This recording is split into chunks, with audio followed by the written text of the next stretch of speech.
I'll give you. Okay, here we If you got a go. couple minutes, this is work. All right, go Dougie. I've had an opportunity to go to a couple grant seminars. The biggest one was the first one I went to, which was the Maryland Grant Seminar, which was about 12 hours long. There was about 600 people there. There was over 20 different department heads from throughout the state of Maryland there. The lieutenant governor was there. So we got to meet a lot of people. Well, I got to meet a lot of people. That one you didn't attend. Got to meet a lot of people, find out a lot about grants in general. And they're not easy. And they're not free, you know. I mean, when somebody's going to give you $50,000, $100,000, they want something in return. But most of the time, if you meet the qualifications of what they're giving the money for, and which most nonprofit organizations, excuse me for having my back to you, most nonprofit organizations do fit. Most government, the town fits.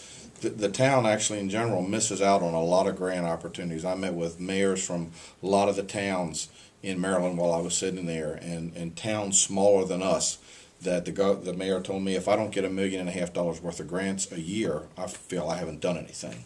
So there's money out there. I mean, it's just a matter of finding it, where you're looking for, and what to find. So I've got a lot of information from that point. Just to give you a rundown on some grants. There's usually three types of grants: government funding grants, which are federal, state, local funded; corporation grants, which are given by people like Target and Walmart, Bill Gates, all those; and there's foundation grants, special associations and organizations that give money away, breast cancer funding and that sorts. So there's a lot of money out there. Maryland got cut 10% in their grants this year, which was $1 billion. So if they got cut $1 billion and that was only 10%, well, that gives you an idea of how much the other 90% that's still out there and available. And the thing with grant money is they have to give it away. They've got to give it away. I mean, it's there to be given, so somebody's going to get it. So why not take a shot at trying to get some of it yourself? If Fedlerberg's going to get some or Herlock's going to get some, why shouldn't Rockhall throw their hat in there and get some?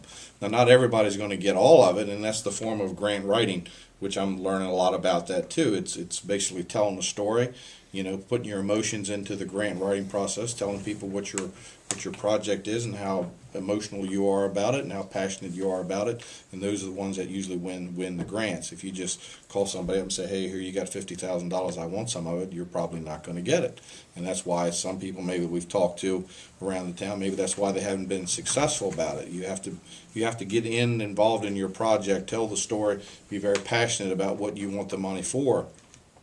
Some of the grants are dollar for dollar grants. They give you $50,000, you put $50,000 up. Some of those grants of that 50% that you have to give up, not necessarily has to be cash. It could be the value of the property. If you obtain a part of the property and you spend $150,000 in a piece of property, you can use that to secure a $150,000 grant. A lot of grants out there. Since I've gone to these, I now have access to a computer over in Chesapeake College. There's several of them throughout the state, which I can get on and look up. There is over $5 billion worth of grants in this computer, from government to local funding to foundations, where you can find these grants. Some of them are $5,000 grants, some of them are up to $500,000 grants. It all depends on who it is and what they're giving and what you have to match it, or if you have to match it. The museum puts in a lot of time, that we can keep track of this time. If people volunteer on the weekends, we can put a dollar figure on that, $10 an hour, and figure that up for a whole year. If Larry has to go pick up something from somebody's house that's going to be used in the museum, he can keep track of that time, and that can be part of what they call an in-kind portion of the grant. So if we can figure out how much volunteer time is going in, well, we're sitting around here for an hour. You know, there's $10 a piece for everybody that sit here for the last hour and a half. Keep track of this time, and that can be used to secure grants. So they're out there, and they can be found, and I don't see a reason why. And I know Bob was talking about, you know, now we're kind of leaning towards maybe keeping the building versus tear the building down, and that may be an option because historic-wise, there are lots of money out there if you keep something versus if you try to build something new. And it doesn't mean we have to keep the whole building. It means we could just cut the front of the building off, keep the front so it blends in with the rest of the decor on Main Street, and the back of it be built up new. So it doesn't mean you have to keep it all. It means you just, as long as you keep a portion of it, you know. And that all weighs into the different types of grants as well. So I'm willing to look for them and willing to search for them. Like I said, they're definitely out there. Are we going to find one big grant that's going to pay for all of it? Probably not. But there's a lot of grants out there depending on what we put in our museum. We have a lot going for us in the museum. We have historical, we have heritage. I mean, a lot of our museum is based on the watermen, so there's heritage grants out there. If you have an African American section in there, there's grants for that. If we decide in this new museum to, That's what you mean.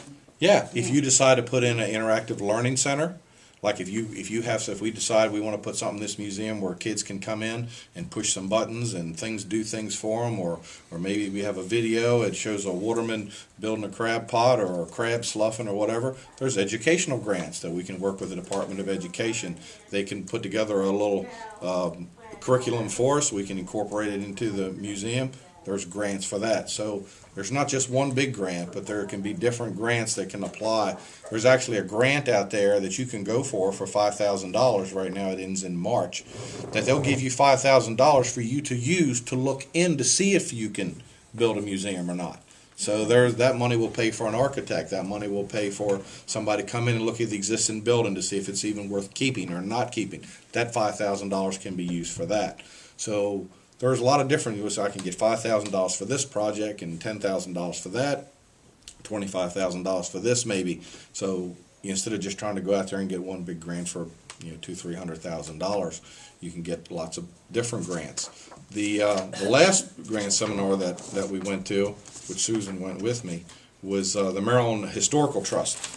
And that is a wealth of information, especially when you get into the history and the watermen, and we're on Main Street, and if we're in that tourist route, Scenic byway. Yeah, scenic byway and the preferred funding area, that we're in.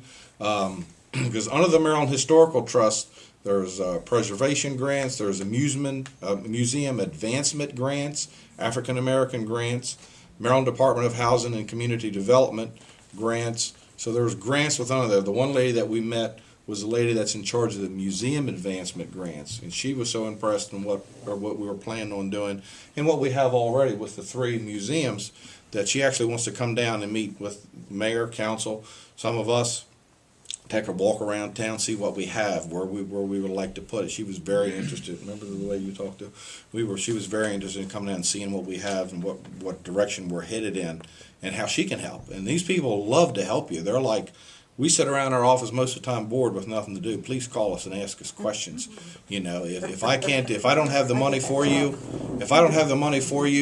you tell me what you're interested in. Maybe I can point you in the direction that somebody that does have the money. Or they'll ask you questions. What, do you have this in your museum?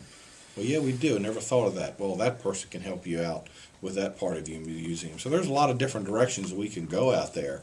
And, are we going to get every grant we put in for? No, probably not. But there's so many out there to pick from. And you can use a lot of times you can use one grant to secure another grant. If you're looking for a $100,000 grant and they say you have to have $25,000 of it, if you got $25,000 from somebody else, then you can maybe use that to secure the $100,000 grant.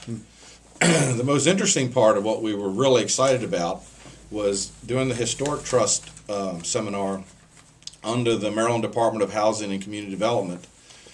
Our museum would qualify for what they call a community investment tax credit. And this is the fun part of this, and it's a process to get approved for this. I mean, it's an application that you have to fill out. We've already pulled up the application and looked it over, and it's time consuming, but it's going to be well worth it. What I like about it is it doesn't compete with anybody else in the town. It doesn't compete with the fire department, from them getting money or somebody saying, well, I'll give the museum money instead of the fire department. Totally separates it. Because it's under the historical trust, somebody like the fire department wouldn't even qualify for it because they don't fall into that category. Us as a museum advancement, we're wanting to do more with our museum and take it further, either build a new one, reconstruct an old one.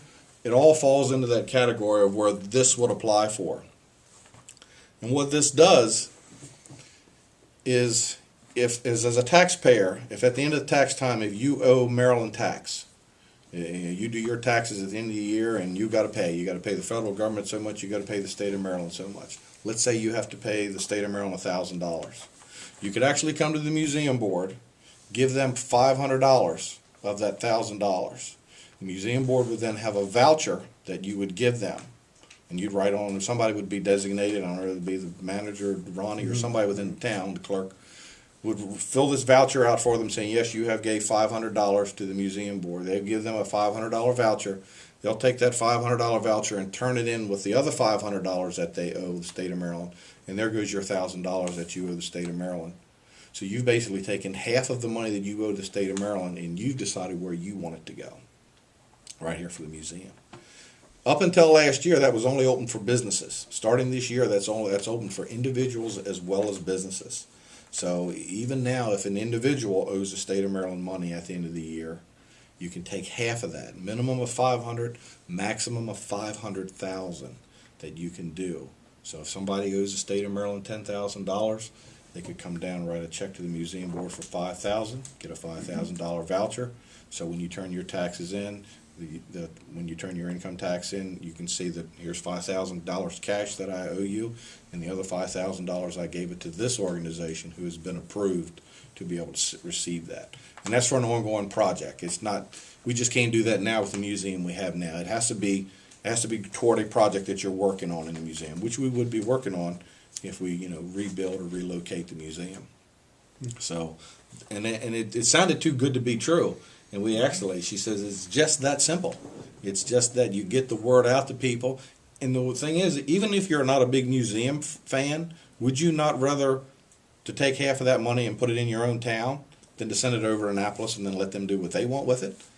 Take half of it and leave it here. Even if you didn't like it, even if you weren't a big museum fan, at least you know it's staying here in the town, which is a neat thing. And we just thought that. And she said it's just that simple. I even asked the question. I said, "What's the catch? Yeah. What's the catch? It can't be that simple." And she says it is. You have the application process to go through. You get approved. Once you're approved, and then that program can start. Yeah, and that is, somebody would come in, say, hey, here's my, I don't even think you have to show them your tax return. I want to give you $500. $500, we give them a voucher saying, yes, you have given us $500, and it's an approved voucher that you will get once you are approved